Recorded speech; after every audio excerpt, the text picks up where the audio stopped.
New business is already moving into downtown Fitchburg, right behind City Hall on Main Street. The airport gets ready for a springtime expansion, and local students bring hope to families thousands of miles away from Fitchburg. Aiden Horrigan has that story in a special report. I'm Stephanie Allison. All this and lots more coming up next, right here on Our City News. And now, the latest news, sports, and weather with Stephanie Allison and the entire Our City News team.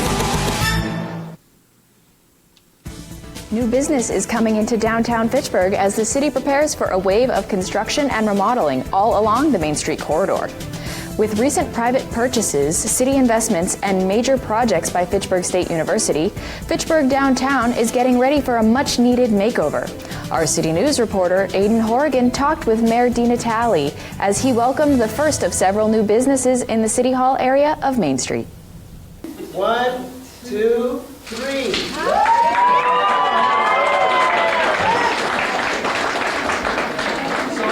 Hi, I'm with Juan Gomez, the CEO and president of Centro, who found its new home today at One Wood Place in Fitchburg, right behind City Hall. Juan, talk to me about what this company is doing for Fitchburg and what this new home means for you. First of all, good morning, and thank you for Fitchburg TV for covering this event. My name is Juan Gomez, as you said, and I'm the president and CEO of Centro, which used to be known as Centro Las Americas, and it started 40 years ago in Worcester, and now we have clients in 34 different cities and towns in 5 different counties in Massachusetts. And here, this office is going to be our headquarters for the North Central area. We're going to house our intensive foster care program here.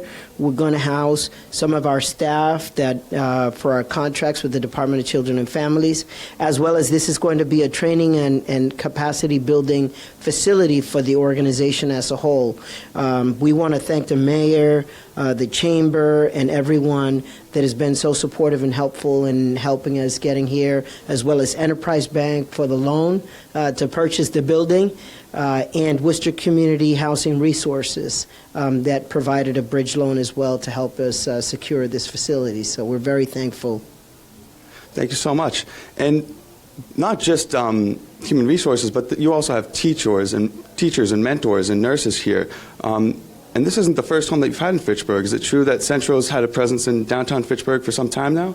Yes, actually, thank you very much. Fitchburg has been the home to our facility for our Family Support Center in North Central Massachusetts since 2010. Our offices are at 437 Main Street, and that's where we have our Family Support Center, which is our contract with the Department of Developmental Services. We're thankful to them for their support. Our staff is working very hard with families of children with developmental disabilities there. That's a capacity building, a support for parents of children with developmental disabilities. It's also a space for the community to go and seek assistance and seek support and seek information about the resources throughout the region. We also have nurses that participate in our adult foster care contract, and that's a growing program that we have. We have about 180 families involved in that program. And we have a growing space or a growing presence in the North Central area, and this is where they're going to operate out of. You know, you guys encourage families to be significant contributors in the community, and that's really what we're concerned about here. You know, we're here to help you, but we want you to give back, because that's what makes us all better and greater.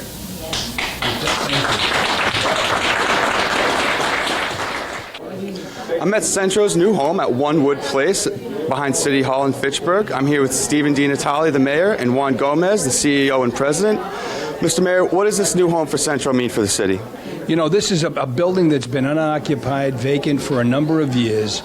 For Juan and his organization to come in and take over and to be providing the services that they will be providing is so important to the city. But once again, it's another piece in the wheel that we're talking about in terms of economic development for this area. This is going to increase foot traffic. It's going to bring interest to this area with our new City Hall project, along with the theater block across the street, along with B.F. Brown and the Art Museum. Put that all together, it means people, it means community, it means economic development, and we're happy about that. That's excellent. And this is the second location you've had in Fitchburg. This is actually the new home for Centro, and they've been doing work here for quite some time now. Yeah, I mean, they've been on Main Street, how long, Juan? On Main Street since 2012, but before that, we were in the little office in the Cleghorn Neighborhood Center. Yeah. On July 1, 2010, we opened doors here in Fitchburg. And tonight at City Hall, Central will be asking the mayor for this endorsement for the application and the community development grant. And I believe it's a wheelchair ramp for the city. Can you talk about this? Yes, just a wheelchair ramp to make the building handicap accessible, because we'll be training folks here, and it's a small request, and hopefully they can do it. And we're really happy to be here, and we're looking forward to all the families that we'll be able to impact because of our presence here. Well, thank you so much. Stephanie, back to you. Robots are coming to life at Fitchburg High School. 11 FHS students, part of a team known as Robot Raiders, have been fine-tuning their robots in class and even taking them out to recent robotics competitions in Derry, New Hampshire and Framingham, Massachusetts. We'll have more on the robotics team next week on Our City News. The Fitchburg Historical Society's collection is growing as they work to preserve images, documents, and lots of other items from Fitchburg's past. Our City News' Arissa Page got a chance to stop by the Historical Society's renovated Main Street building to take a look at some of the amazing things in the collection. Thanks, Steph. I'm here at the Fitchburg Historical Society with Susan Navarre. Hi, how are you doing this evening? Hi, very well. Awesome. So what are the new things that you have coming in? Well, we have quite a few things that are being given to us at the Historical Society, and there isn't much that we accept because we already have a big collection of important Fitchburg history. But we've been given some things that the Collections Committee looked at recently, and I thought that we'd have one of the members of the Collections Committee show you a couple of the gems. Oh, I'm excited. So, what events do you have coming up? I hear you have a lot of things. Yes, there's a lot that's going to be happening here. We're here at 781 Main Street in the Phoenix Building, and we like to host lots of talks about local history. And so coming up on February 8th, we're going to have a Fitchburg State University professor, Keisha Tracy, and she's actually a specialist in medieval history and literature. So she's going to talk about some of the comparisons between local Fitchburg history that she's studied and medieval history, because there's some interesting parallels between the two times. So she'll be looking at and showing beautiful photos of medieval history in Europe and some of the history here in Fitchburg. So that's on February 8th. And then coming up for President's Day, actually I've been asked to speak at the Senior Center about the presidents who visited Fitchburg. So I'll be talking on that on the morning of February 28th. Wow, that all sounds amazing. I can't wait. So with the investments from the Historical Society in downtown, along with FSU, and now the renovation of City Hall, things are looking pretty good here on Main Street. Yeah, we're really excited to see that each of these nonprofits and the city are all investing in our infrastructure here, just as we did when we purchased the Phoenix building and renovated it in order to open in 2013. It really means that there are more and more reasons for people to come back down to downtown and be active here. And I think if they come to visit and see our free exhibitions and come for our special events, they'll really be excited about Fitchburg and its history. I'm here with Asher Jackson and Susan Navarre. You have some new items to be added to the Historical Society today, so what do you have? So today we were looking at some items that we took into the collections. Right here we have, it's called Artwork from Fitchburg and Vicinity. What this is it's a book of photographs that was done before people took photographs on their own. Wow, that's amazing. So before people had the kind of equipment and the portability of modern photography, publishers would publish books of photographs from whole cities. And then you would buy this, and then you would keep this in your home kind of as a photographic record of the town that you lived in. So this covers all the historic buildings in Fitchburg from the 1890s. So it's a really valuable resource for us, especially for researchers who need to maybe see buildings that may not even exist anymore. So that was something that we thought was really valuable. The other thing we got in today that we thought would be interesting is This is a ledger from the Fitchburg Woolen Mill Company from the 1860s, actually. And what's interesting about this is it's got beautiful handwriting in it. Somebody was very meticulous about keeping a really nice ledger. It has a couple of really important pieces of information in it for researchers. One of the things that it has in it is a record of who invested in the Woolen Mill Company. So whenever they were looking for capital for their mill, they kept a record of who actually gave them money and invested in their company. The other thing that's in here that's really interesting is what they spent on raw materials. So they would, when they bought wool from farmers, for example, they would keep a record of how much raw wool they bought from each farm and how much it cost them. So it was a way of them keeping track of cost controls as well. That's wonderful. I'm very excited for these new items. So, Susan, when and where is this event again? Well, the Fitchburg Historical Society is located in the Phoenix Building at 781 Main Street, and we're open Mondays, Tuesdays, and Wednesdays, and it's free to visit. Wonderful. Thank you so much. I'm Marissa Page. This is Our City News. Back to you, Steph. To find out more about upcoming events that showcase our city's past, you can log on to www.fitchburghistoricsociety.org. Now let's go over to Edgar Davis with the weather. Thank you, Stephanie. And here's your Our City News 5-day forecast. After a messy and slippery start to the week, we close it out today with sunny skies and temperatures reaching as high as 33 with clear skies at night and temperatures near freezing at 19. We then head into a warm weekend with a temperature high of 47 on Saturday and 49 on Sunday. As we go into Monday and ease into the new week, the temperatures will be dropping. Skies will be mostly cloudy during the day and partly cloudy at night, with a high of 39 and a low of 25. We could be expecting a little bit of snow early Tuesday morning with a high of 33 and a low of 18 with cloudy skies all day and night. This is Edgar Davis with the weather for Our City News. Back to you, Stephanie. Thanks, Edgar. Fitchburg will soon see more commercial traffic at the city's airport as they prepare to extend the runway to make it easier for corporate jets and other large planes to make safer landings. This expansion was started last fall, and construction will continue once the weather improves. Bringing in more commercial traffic would mean more business in the Fitchburg area and complements a brand new terminal that was recently built. Our City News' Mario McInnes talked with the airport manager about how this project is moving forward. It's Mario McInnes here with Our City News at wonderful Fitchburg Airport. Today we're going to talk a little bit about the expansion projects at the airport, and with me today we have Scott Ellis. Hi, how you doing there, sir? Fantastic. Right now, we have a runway expansion project that's just getting we're just getting rolling on that, and it's twofold. First of all, the last time the runway was repaved was in 1985, and it was supposed to have a 20-year life expectancy. It's now 33 years old, so we're going to be repaving that, getting a new lighting system, a new taxiway, but also we're expanding the runway to 5,000 feet from our current 4,500.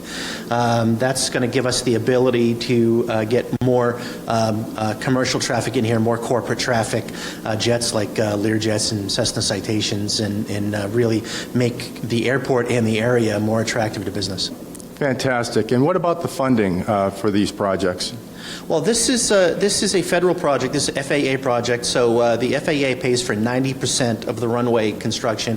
Massachusetts Department of Transportation Aeronautics Division pays for 5%, and then the airport has to come up with the other 5%. We normally do that through a loan from the city or a bond, in which we repay the city the principal plus interest. So once the bond's paid off, it actually doesn't cost the taxpayers anything. And we should also, you elaborated on that, but expanding the airport, bringing in more commerce, hotels, restaurants, and it'll probably increase a lot more jobs, bring in jobs for the area. And could you tell us a little bit more about that? Sure. The Massachusetts Department of Transportation a few years back did a economic impact study for all of the 39 public use airports in Massachusetts, and they determined that Fitchburg Airport generates about $14.6 million a year for the local economy. Fitchburg, Leominster, Lunenburg, and we're responsible directly and indirectly for approximately 139 jobs. With this longer runway, more construction at the airport, that number is only going to go up. Fantastic. And Scott, another question. With the expansion of the runway, expansion of the airport, would we require more utility vehicles to service these projects, or would we be able to survive on what we currently have? We have a pretty good stable of maintenance vehicles here right now. Some of them are old, but they're very well maintained. We got a couple of really good mechanics. We have a 1965 snowblower and a loader that we plow with from the 1980s, but we do a really good job of maintaining that. So I don't think we would need more vehicles, maybe just a couple of newer ones. When the runway expansion happens, when we get the extra 5,000 feet, our current crosswind runway is going to close. It's no longer a compliant runway because of rising terrain, so the FAA says that it has to be decommissioned.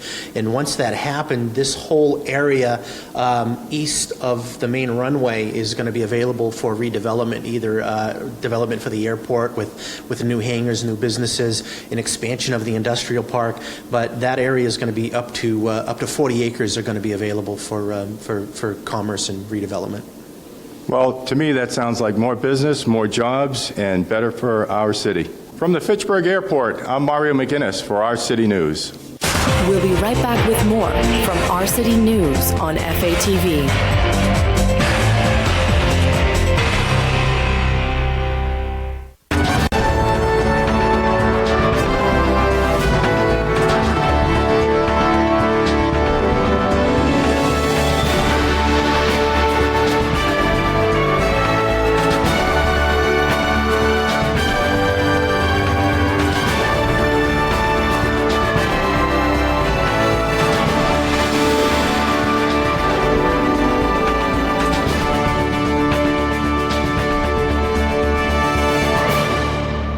Hello and welcome to FATV, Fitchburg Access Television. Each week we take pride in providing some of the best public access television programs in New England.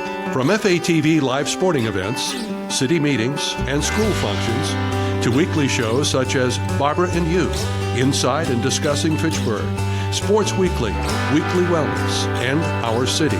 Our dedicated staff of industry professionals and hard-working volunteers is here each week working behind the scenes, making it all happen. Besides on air, our programming is also shown live online, where you can see our shows in beautiful high definition. You can also search through our archive of past shows and watch anytime at your leisure. But did you know you can also be part of the action? Become a member of FATV, and you gain access to all the equipment, studio space, and classes that FATV has to offer. You can create your own show, volunteer for exciting live events in our studio, or all around the city in our high-quality mobile broadcast truck. The possibilities are endless. For a small fee, you can become an individual member. Or for a little more, you and a group of friends can become part of a rising trend in the future of television. From sports shows to news shows, civic events, and talk shows, you can be in the driver's seat by directing and even starring in your own production. Also, students are free. FATV staff can assist you by getting your new show up and running with professional industry standard equipment, TV studio time, and private editing suites. All you need are friends to help out, and before you know it, you will be on the air. So if you have a great idea for a TV show and want to share it with the world, stop by 175 Kimball Street, Fitchburg for a free tour of our facility. You can also contact us at 978-343-0834 or email us at info@fatv.org. Fitchburg Access Television, working together for a stronger community.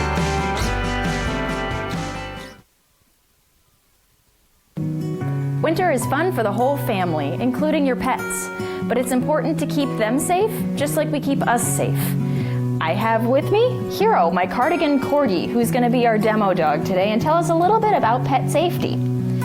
We dress up in long pants and winter boots to keep us warm. We want to make sure we do the same for them. Some of us have the luxurious backyard that we can let our dogs run through, and others have to walk on the city streets. You want to be careful of the sand and salt that the city uses. It's not necessarily pet friendly. You want to make sure when you're done with your walk that you wipe all the sand and salt off of their paws. It's a great way to make sure they're not going to get chafed. And if you have a dog with long hair like Hero does, you want to make sure you get in between their paws. They've got a little fur in between there. You want to make sure you keep that trimmed so they don't get sand and salt and snowballs in between their paws. You want to make sure you have a nice sturdy leash. The retractable leashes are great for the summer for running, but you want to make sure for the winter you have a good sturdy nylon or braided leash. So if they dart through the snowbanks, they don't end up in traffic. And especially when you're walking at night, you want to make sure you have a good safety vest so they can be seen no matter what. You're watching Our City News on FATV.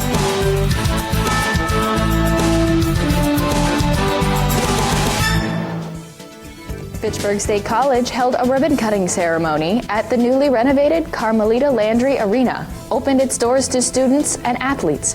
The Fitchburg State University president and Fitchburg Mayor Stephen DiNatale spoke about the newly completed renovation. The university's motto is perseverance. And in thinking about Carmelita and the characteristics that she possessed, determination, dedication, tenacity, I think it's fitting that this building continues to honor the legacy of her name and serve as an inspiration for the athletes that will have the opportunity to use this outstanding facility. As a multi-sport complex, the renovated Landry Arena will help generations of student athletes to compete at the highest level. It will also provide hands-on experience for students to learn how to facilitate such excellence and serve as a laboratory for our expanding academic programs. We are all honored here today as an alumnus of Fitchburg State University.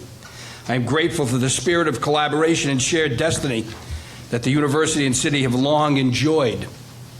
The university has operated the entire Wallace Civic Center complex since 2007 and has invested millions in keeping it a recreational resource for the entire region. The renovated Landry Arena will help Fitchburg State athletes now and in the future, and will keep the university strong as it continues to distinguish itself among the state's institutions of higher education. And a strong university is good for a strong city, that is the city of Fitchburg. As President Lapidus noted, the community beyond Fitchburg State will benefit from this renovated facility, the entire community. I'm Stephanie Allison, and this is Our City News. For those of you watching on social media, stick around. We'll be right back with more. And now let's go over to Matt Carroll with this week's Sports Report. I'm Matt Carroll. Today is January 26, 2018, and this is the FATV Sports Report.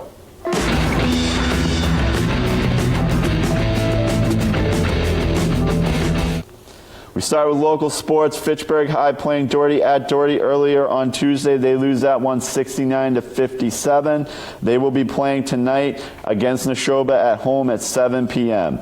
The girls were on the road earlier this week on Wednesday. They lose to Burncoat and Worcester 40-29. They look to bounce back against Neshoba at 7 p.m. tonight. We also have St. Bernard's boys basketball in action. They played SPM. They lose a tough 10-point game, 66-56 on Monday. And with 4 days off, they look to bounce back against Algonquin at Algonquin at 7 p.m. tonight. Girls also in action earlier this week. They played Tuesday against town rival Fitchburg. They win that one 49-28, and will be playing Friday against Algonquin at 5:30, which is tonight. Hockey also in action. Boys played Littleton. They tied them 2-2 on Wednesday. They look for a victory against St. John's Paul II, 6-10 on Saturday. Boys basketball were also playing this week for Monty Tech. They played Abby Kelly Foster. They win that one on the road 59-42, and then win at home 76-44 last night against Keith Tech. They will be playing at Worcester Tech tonight. That's a big one there at 6:30.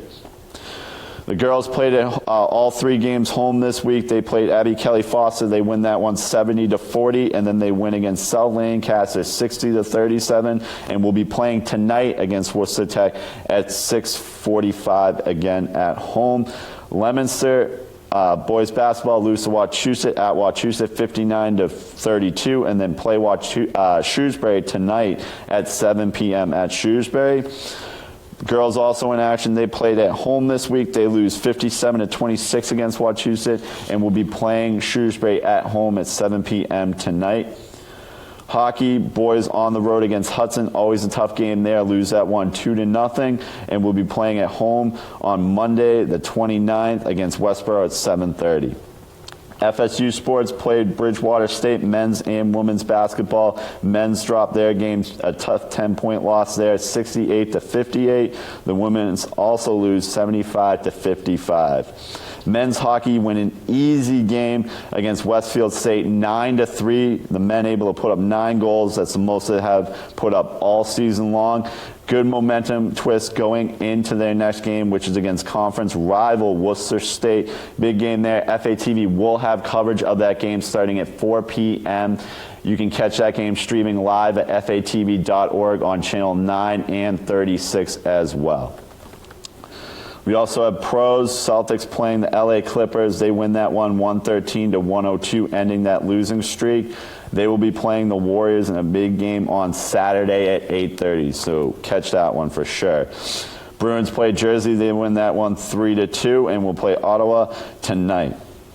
We now go to the NFL. Big news, Super Bowl. Everybody's wondering what my predictions are going to be. I'm going to hold off on predictions until next week, until I have more analysis on injuries, like guys like Rob Gronkowski, who, if you can remember, had the concussion, had to come out of the game against Jacksonville. I think the keys here are it's going to be a sleeper for the Patriots. It's not necessarily going to be Tom. Tom, as always, is going to have a good game, especially if he has the ball in his hands at the end of the game with under 2 minutes left.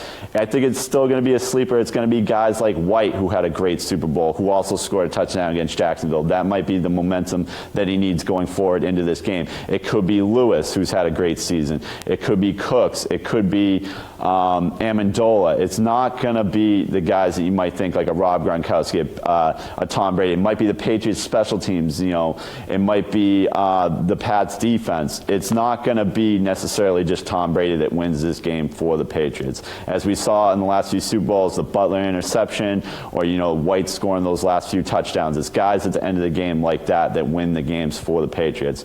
The Eagles, they're soaring high right now. Their offense is playing great, 38 points. The defense only allowing 7 against a very average Vikings offense. They can definitely score more than 7 points a game against a good defense. So the Eagles defense and offense soaring high. We'll see what they can do against this Patriots defense, especially in the offensive side of the ball without Wentz. Again, I'm not going to give those predictions until next week. I'm going to leave you guys on the edge of your seat. Again, I'm Matt Carroll, and that's the FATV Sports Report.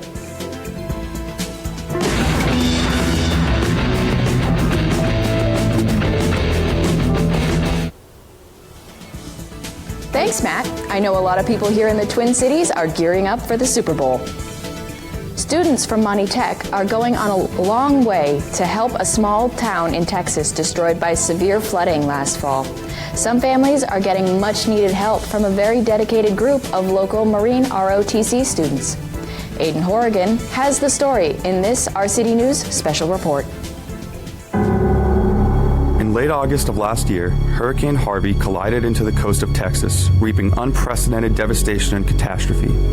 In the following weeks, horror stories of tragedy and loss from areas around Houston and Corpus Christi were running on every news station in the country, erupting an outflow of support, coming in the form of donations, supplies, and actual people coming from all over the country to help in any way they knew how.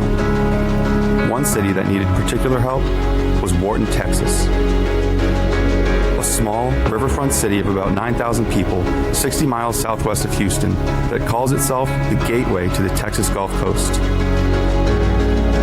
For 7 straight days, the flow of that gate turned around. The nearby Colorado River overflowed with a ferocity this city has never seen before, causing a peak of 95% flooding in the city. Now, almost 6 months later, the Colorado River that was once touching the ceilings of homes has settled back into the riverbed, but the damage left behind lingers, and the people of this city have yet to see the help they need on the horizon and are starting to feel forgotten. Luckily, a local retired Marine Corps First Sergeant who runs the ROTC program at Monty Tech remembered why he first enlisted in the military and what it truly means to be an American. I got to talk to him about his new mission in Texas, what he calls Operation Restore Hope. I'm with Alex Sweet, one of the cadets that's going down to Wharton, Texas, who raised $5,000 to contribute to this mission. Alex, talk about some of the skills you're going to be bringing down to Texas and some of the values that you plan to learn there. Well, being a junior at Monty Tech and I'm in house carpentry, I've been learning the trade for almost 3 years now. We're going to be doing a lot of drywall work while we're down there, a lot of flooring. We're going to be installing kitchens, a couple vanities. And it's just going to be nice to be able to make a change in people's lives and see that smile on their face when we're done. Absolutely. As an aspiring soldier, just being a leader and just trying to help people, what kind of expectations do you have going down there? Just get to know people, get to work with them on a personal level. Again, be able to change their lives for the better. They've had it rough for the past couple months, and I feel like they're not getting the support that we need. And being able to just go down there and make it known that we're here is enough for me. So. Awesome. And open question to the other cadets here. What do you plan on doing on this trip? What does this mean so much to you? It means a lot to me because we're able to reach out and touch communities that typically we wouldn't be able to. It's good to make an impact on other people's lives and really see that what you're going to put in is going to come back to you eventually. It means a lot. Yeah, like Ian said, making a difference in people's lives. I know one of the families that we're going down is actually a mother. She's a single mom, and she could have fallen apart with her kids, but her story is that she's just going to keep on living, and being able to fix her home and make it a better place for her children is that's good for me. Thank you so much. And if you've seen some of the pictures that were down in Wharton, Texas, the water lines were up to the ceilings. So just seeing the kind of damage and the kind of tragedy that they went through, it really hits a lot of people's hearts. The work you're doing really means a lot. Valerie, what kind of work are you going to be doing down there? I'm a student in the health occupations trade, so construction is something I'll be learning as I go down there, so that'll be a new skill I'll be able to learn. But being able to impact families and a community to this extent is truly an opportunity that I'll never be able to get if I were anywhere else but in the ROTC program. So I'm very excited to be able to go down there and have this opportunity. I'm here at Monty Tech with First Sergeant Paul Journet, who's here to talk about his new mission, Restore Hope. Paul, talk to me about how this idea first came. Well, we're going to be heading down to a place in Texas where I've been to before, Wharton, Texas. Wharton was hit by the recent hurricane in September, Hurricane Harvey. I had been to Wharton, Texas a few years back where I went down and did a Valor Walk, which was a 64-mile walk to honor Master Sergeant Michael Pena, who was killed during the Korean War. President Obama had ordered a review of all military records for valor, and in that review they determined that Master Sergeant Pena should have been recognized with the nation's highest award, the Medal of Honor. So that record was corrected, and 3 other Marines and myself went down to Wharton, and we walked for 64 miles, 1 mile for each year that the Pena family didn't have the Medal of Honor in remembrance of their grandfather's service. And what did you see in this community? The pride in the community, the pride that Michael Pena was called that part of Texas, that his home? Yeah, this part of Texas is a very unique rural community and pretty poor. But the people of Wharton, for the most part, have been living there for generation to generation.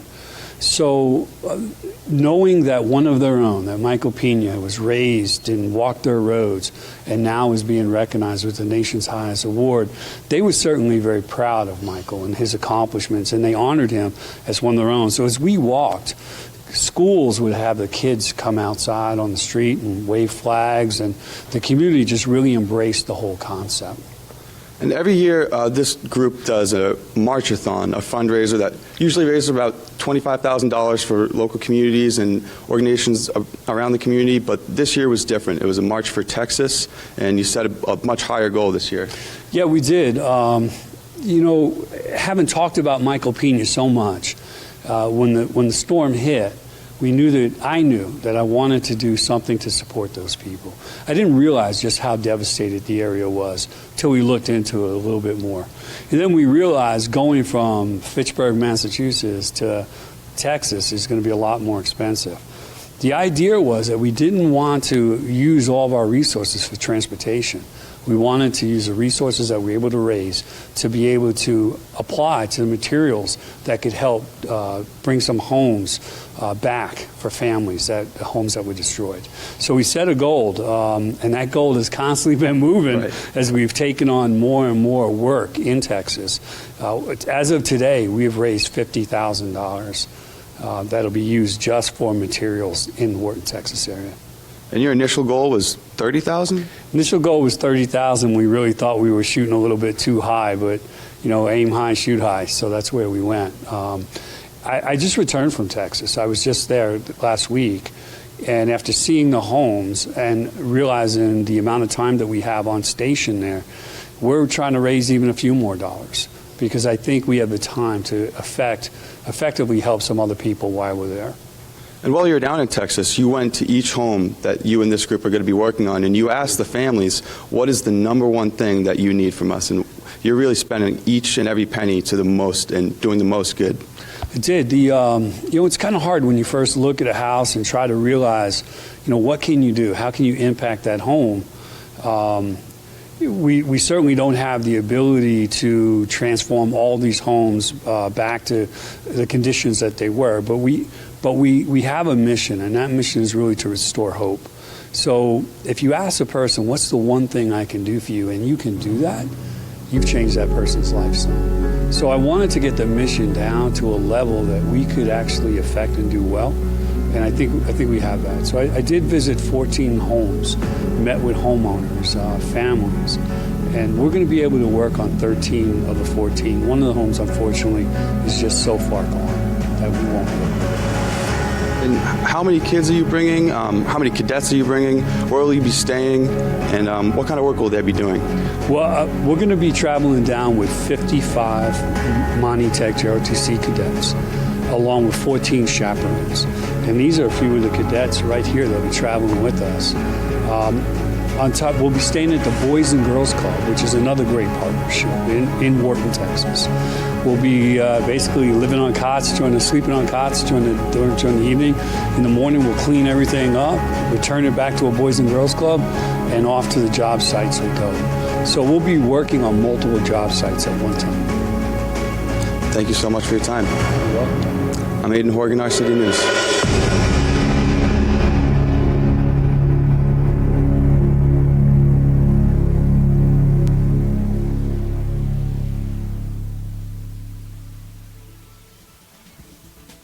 So nice to see this amazing group of young men and women from our community helping those in need. We'll be right back after this. Join us as the Massachusetts Breast Cancer Coalition will be hosting its annual Against the Tide athletic fundraising event in 2018. Participants will be able to compete in paddleboarding, fitness walks, road races, swimming, and more. For more information, go to www.mbcc.org/swim or call 1-800-649-MBCC and help us prevent breast cancer. This week on FATV. Tuesday at 7 p.m., Barbara and You with guests from the Fitchburg Public Library. Thursday at 4 p.m., Weekly Wellness. Friday at 3 p.m., King of the Palace. See a full listing of programming right here on FATV.org. We'll be right back with more from Our City News on FATV.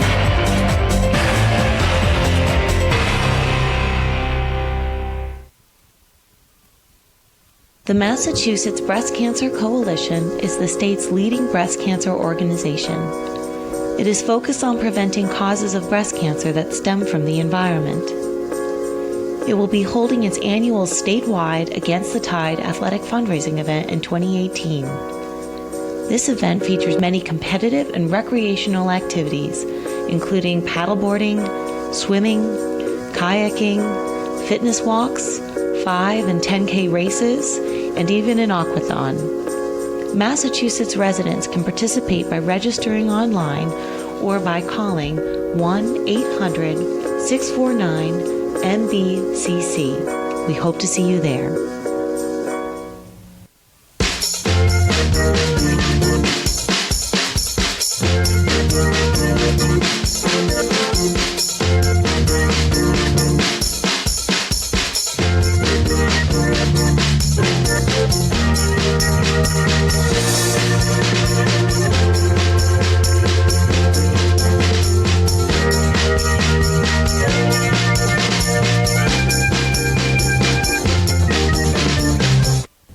One local young lady is keeping music at the forefront of her life as she also works hard and getting her college degree. Glenn Fossa got a chance to sit down with local teen Brittany Tara to talk about how she juggles both music and going to college on this week's Our City Interviews. Let's take a look.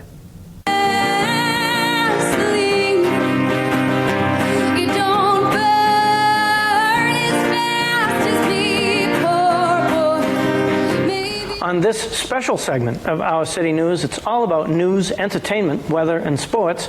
Entertainment, Brittany Tara with us, an acoustic guitar player and artist from the local area, Leominster as it were, and a student at University of Mass at Lowell. Tell us a little bit, Brittany, how you get started and how important this is.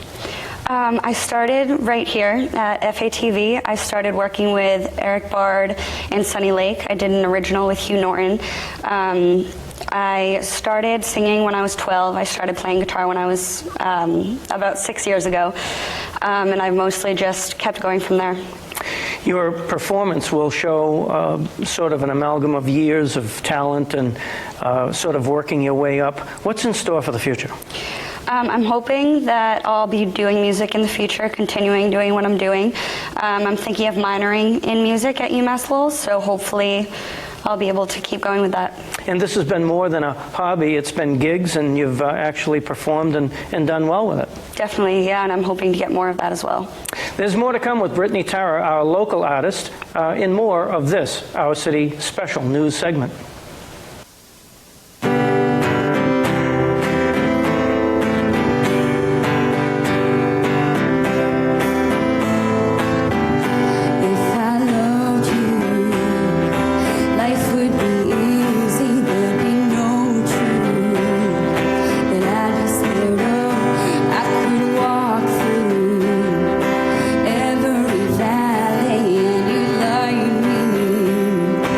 All of your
Well, that was wonderful, and a great sort of variety of performances by you today.